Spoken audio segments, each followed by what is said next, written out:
For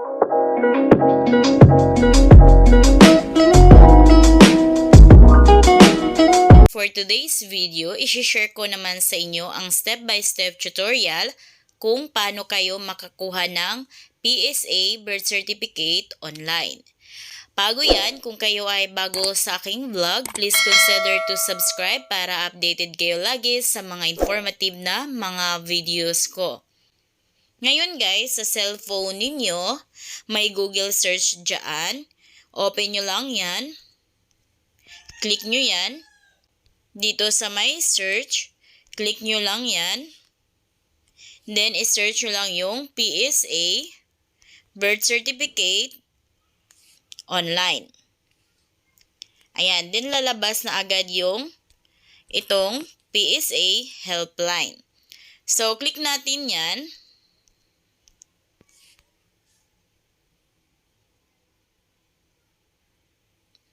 Ayan, so nasa mismong website na tayo ng PSA helpline. So guys, mayroong dalawang website lamang si PSA. So ito yon, at yung isa is yung PSA Service. Ayan, so yan lamang yung dalawang website na legit na pwede nyong mapagkunan ng birth certificate. So dito guys, scroll nyo lang pababa. So, 3 to 4 working days kung kayo ay within Metro Manila. So, after nyo ito ma-order or ma-process, 3 to 4 working days lamang nasa inyo na basta kayo ay within Metro Manila.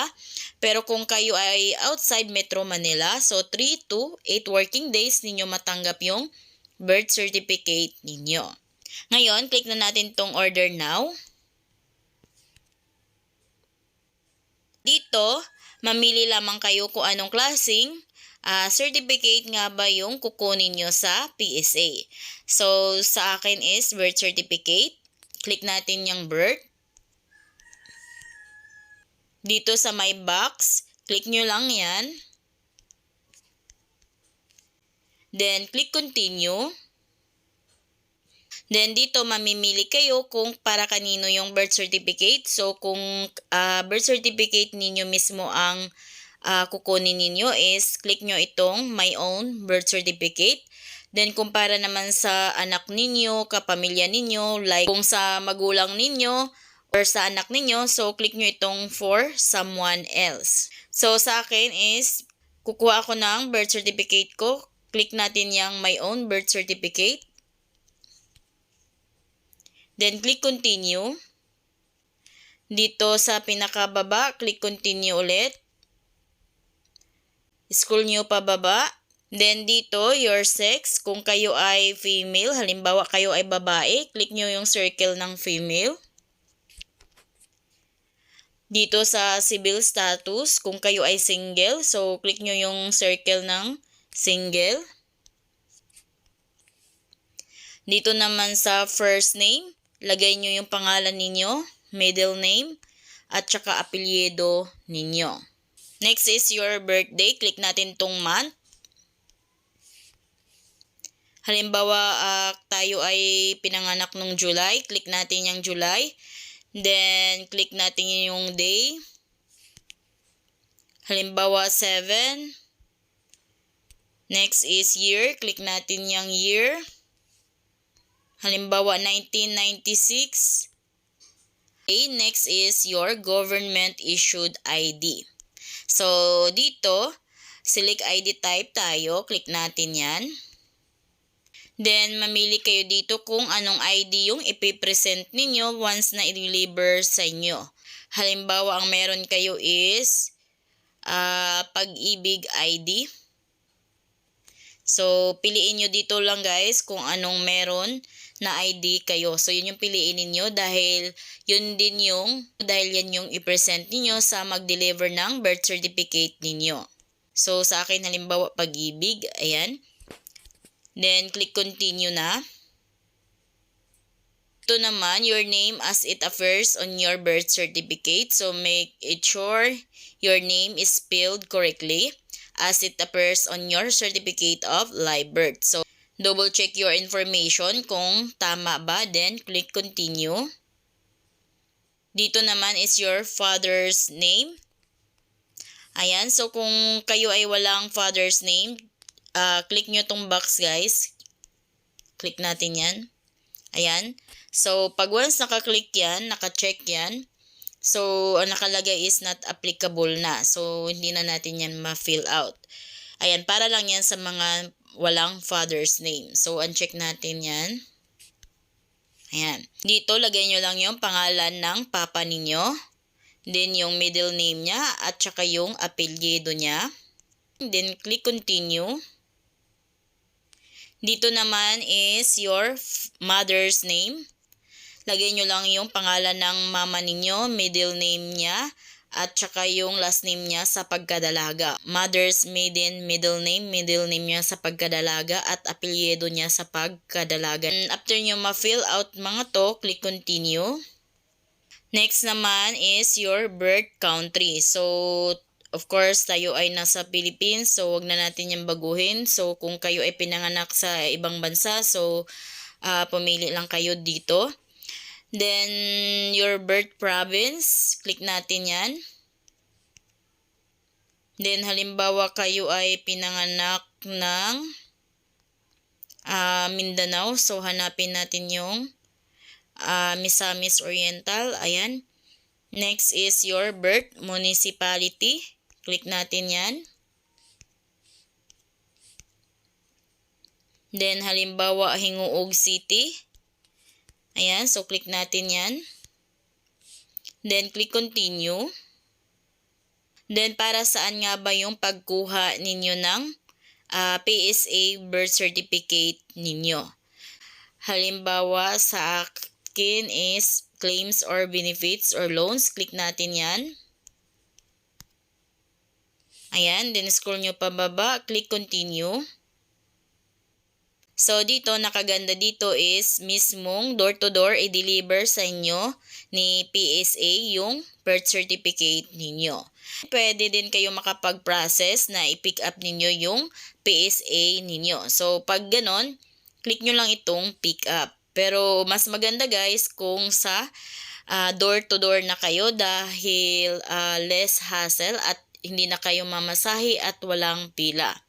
Ayan, so okay na yan. Napili na natin yan. Dito is your delivery address. So, dito lagay nyo lang yung house number and street name ninyo, subdivision or building name. Then, guys, kung halimbawa naman is walang subdivision or building name, so wag nyo lagyan. Next is the delivery province. So, Metro Manila. Okay na yan. So, kung hindi kayo within Metro Manila, so pili lang kayo dito. Delivery municipality, click natin yan. Halimbawa sa Quezon City, so click natin Quezon City. Delivery barangay, select barangay tayo. So, halimbawa sa Bagumbayan, click Bagumbayan. So, delivery zip code, automatic malagay dito. Next is your cellphone number. So, lagay nyo yung cellphone number nyo dito and your email address. So, dito guys, make it sure na tama yung malagay nyong cellphone number at email address dahil dyan mag-update at matatawag si rider sa inyo pag andyan na sila sa area at ibigay na nila yung birth certificate ninyo. Ayan, nalagay ko na yung mobile number and email address. Click continue. Ayan, ito na yung mga information na fill out natin. So, double check, triple check nyo yung mga information kung tama nga ba lahat ang mga nandito na fill out ninyo. Then, dito, per copy is 365 pesos. Kung dalawang copy ang gusto ninyo, so click nyo lang yan at piliin nyo yung 2 copies. So, bawat copy is 365 pesos. So, itong amount na 365 pesos ang bayaran ninyo online para ma-process itong pagkuha nyo ng PSA birth certificate ninyo. So, hindi ito i-process ni PSA guys kung hindi nyo ito nabayaran. Kung kaya bayaran nyo muna. Then dito guys, mamili kayo kung sino nga bang mag-receive ng birth certificate ninyo. So, pwede naman na mag-authorized representative kayo. So, kung halimbawa hindi kayo pwede makapag-receive, pwede naman basta mag-iwan lamang kayo ng authorization letter at valid ID. So, sa akin dito, ako yung mag-receive. Kaya, click natin yan. Ayan, yung circle. So, yan na yung napili natin.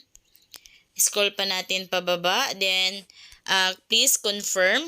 I-confirm niyo yung mga information na nandito kung tama ba. Please confirm kung tama ba kayo yung mag-receive, pangalan ninyo at yung address na pag-deliveran. Kung anong ID ang ipipresent ninyo sa delivery man na mag-deliver ng birth certificate ninyo.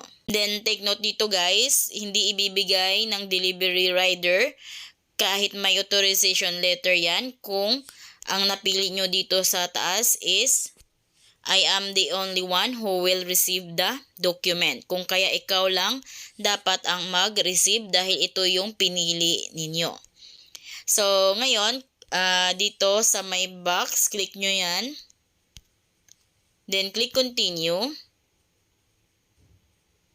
Ito na yung payment reference number natin. So, pwede na kayo ngayon makapagbayad kahit saang payment center. So, pwede kayo makapagbayad through online tulad ng credit card, GCash, Paymaya, bayad online. So, ito lang yung kailangan guys. So, screenshot nyo yan para mamaya pag magbayad na kayo sa GCash is itong reference number na to ang gamitin ninyo. And para naman sa mga over-the-counter payments, so dito pwede kayo makapagbayad sa 7-Eleven, Bayad Center at Palawan Pawn Shop. So ito lang yung kailangan payment reference number pag pumunta kayo sa over-the-counter payments. Then pwede din kayo makapagbayad guys sa mga other options nila tulad ng Banknet at Dragon Pay. So again, hindi i-deliver sa inyo yung birth certificate ninyo hanggat hindi kayo nakapagbayad dito. So ganun lang guys kung paano kayo makakuha ng PSA birth certificate ninyo through online. So kung kayo bago sa aking vlog, please consider to subscribe para updated kayo lagi sa mga informative na mga videos ko. Thank you for watching!